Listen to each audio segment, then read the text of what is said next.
Hey, what is up everybody? This is Derek from Game of Skins and welcome to my channel. I'm here to talk about anything related to stock investing, personal finance, and money saving tips. So sit back, relax, get some popcorn, and let's dive in.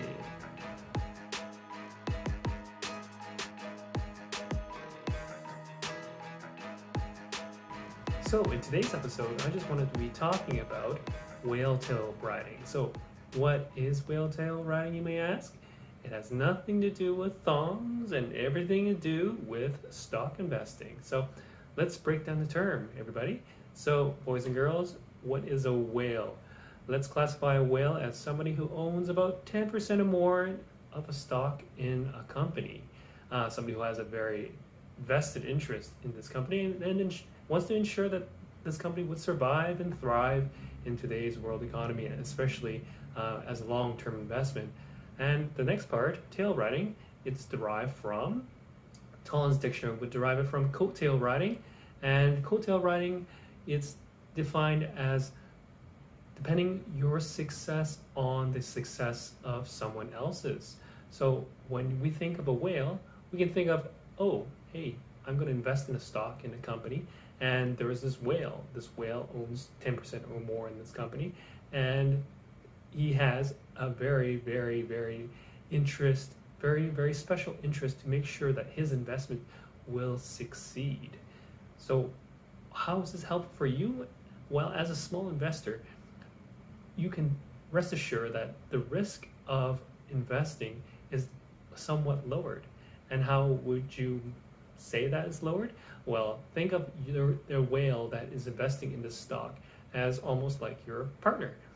This partner has a lot of money, has a lot of influence in how the management is running this company, and would have the voting power to make sure that management does what this whale may suggest or this whale may demand.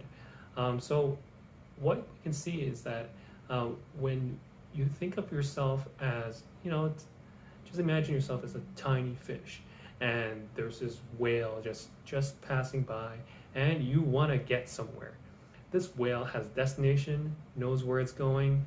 You don't know where you're going as this tiny fish, but somehow you're able to latch onto this whale, and you're with that momentum.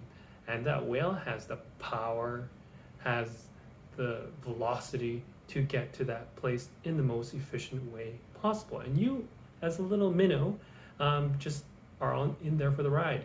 You don't care what the destination could be, but at least you're not spending a lot of your own effort and energy to reach that destination. So we can think of ourselves as that tiny minnow of a fish latching onto this whale of an investor, and we don't have to expend any effort because the whale is doing most of it for you.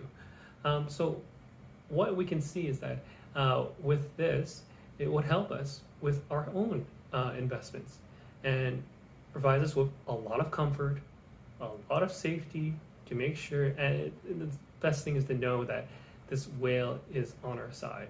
The one thing great about these whales is that sometimes, although I want to say sometimes, is that they almost exercise absolute authority in terms of how they run their company, almost like a dictator of some sort, almost absolutely, where their employees may tremble in fear of making sure that they're doing something right.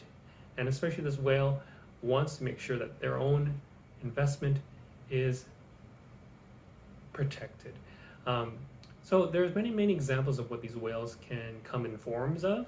Either it's an individual, usually a founder of a company, or it could be a group of individuals, or even a company that owns a substantial interest in another company. It could be a charitable trust, it could be a family, it could be a foundation that's maybe set up by the founder who has passed away a long time ago. So why don't we look at some examples of some of these whales? And they're regularly available in the public space in terms of who may own a company. And there you may find it in the SEC filings, usually in the proxy statements or the management information circular, or if you're in Canada, it's called the CEDAR where it's the same thing. You just look at the management information circular or the proxy filing. So let's look at some examples of some of these whales. First of the best example that I can provide you is Warren Buffett. Warren Buffett owns about, probably give or take, 12% or 12 to 60% of Berkshire Hathaway. Berkshire Hathaway is like this huge conglomerate that owns multiple businesses, very stable, very safe, and has a almost 30% voting power to vote on anything related to the company. Next example is Jeff Bezos. Jeff Bezos owns about 11% interest in a company that you might know called Amazon, and unfortunately, because of his divorce, it's probably went down, but it was probably a lot higher if he didn't get divorced. And he just recently stepped down as CEO of Amazon, and now he's the executive chairman. Next example is Elon Musk. We know this guy is the richest man in the world, and he is the CEO of Tesla. Tesla is going gangbusters in 2020, and it is doing fantastic for those who have invested in it early. And he owns about 25% of Tesla, and it's most likely going to keep growing because of those amazing stock options that he gets for making certain meeting certain targets from the board of directors. The next example that I can provide you is the Walton family. The Walton family, the ones that own the substantial interest, are the four children of the founder of Walmart, and from whom you know as Sam Walton, and they own about 50% of Walmart. Wow, that is a lot of power. Walmart is one of the largest retailers in the world, going head to head with Jeff Bezos and Amazon. And another interesting whale that I can provide you is Hormel Foundation, that was set up by the Hormel founder.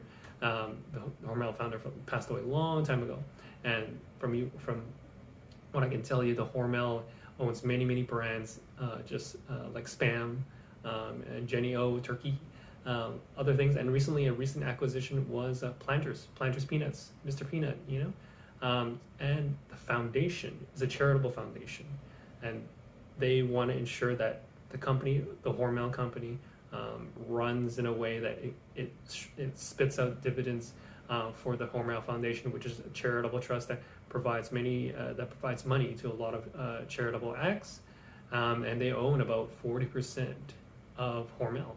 And lastly, that I want to bring up is the Hershey Trust, set up by Milton Hershey, the founder of the Hershey Chocolate Company, and they're the ones that control Hershey, making sure that nothing would happen in terms of acquisitions.